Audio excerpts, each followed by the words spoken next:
Kemudian saya bertanya-tanya, kenapa di masjid-masjid yang mewarisi tradisi itu, Kesultanan Mataraman itu, nyuwun sewu, ada Bilal ketika sholat taraweh. Jadi kalau kita sholatnya 20 rakaat itu tiap 4 rakaat ada penyebutan nama khalifah, penyebutan nama khulafaur rasyidin. Saya dulu pokoknya nganggap saya nesu itu, bid'ah ini. Saya tanya simbah saya, itu kenapa toh? Kok kayak begitu? Engko sekle, ceritanya begini. Dulu ketika Islam masuk ke Nusantara, ternyata ada yang ikut pengen dompleng, yaitu orang-orang yang membenci khulafaur rasyidin. Mereka tidak suka pada khulafaur rasyidin.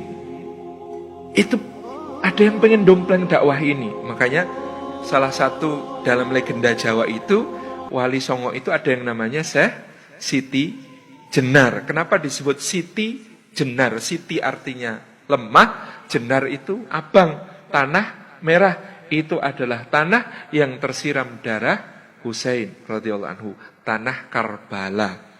Jadi dia datang juga sebagai seorang mubalik ke Nusantara, berdakwah dan memang dapat pengikut. Di dalam naskah Babat Pangeran Adilangu tentang murid Syekh Siti Jenar namanya Ki Kebo Kenongo yang berkedudukan di Pengging, Boyolali, yang kemudian dituduh bughat, memberontak, membangkang kepada Kesultanan Demak.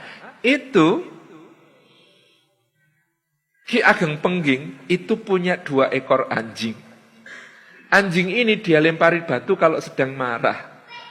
Anjing ini oleh beliau diberi nama Abu Bakar lan Ngumar. Jadi kebenciannya sampai di level itu.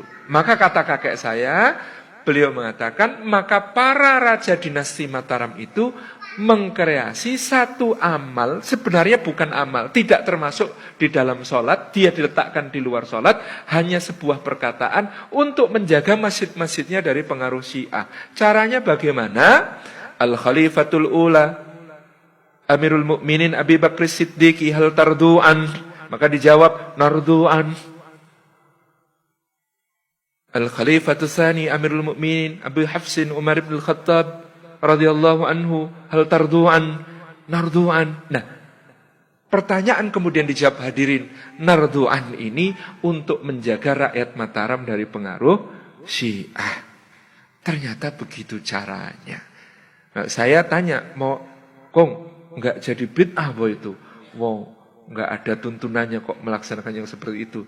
Yo dianggap bid'ah yo piye yo le, ning itu ketika itu diperlukan untuk menjaga akidah. Ya, orang Syiah ikut tarawih di situ mesti enggak kuat.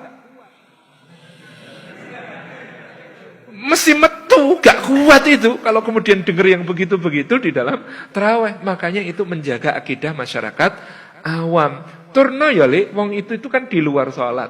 Wong di luar salat ki kowe takon karo jejermu. Ngelak ora e? Terus dijawab mboten. Ngono kuwi ngelak ora e? Ngelak. Ngono ki ora? Nggih pareng. Ha mosok takon kowe rido karo Abu Bakar pora. Ngono kok ora oleh. Lah ya oleh to le. Jadi ini bahasa kakek saya ketika menjelaskan bahwa yang seperti ini dulu dipakai untuk menjaga akidah. Masya Allah, kalau itu benar, memang demikian keadaannya, betapa luar biasanya bagaimana para ulama ini kemudian menjaga kita semua, masyarakat awam, dari pengaruh-pengaruh yang berbahaya.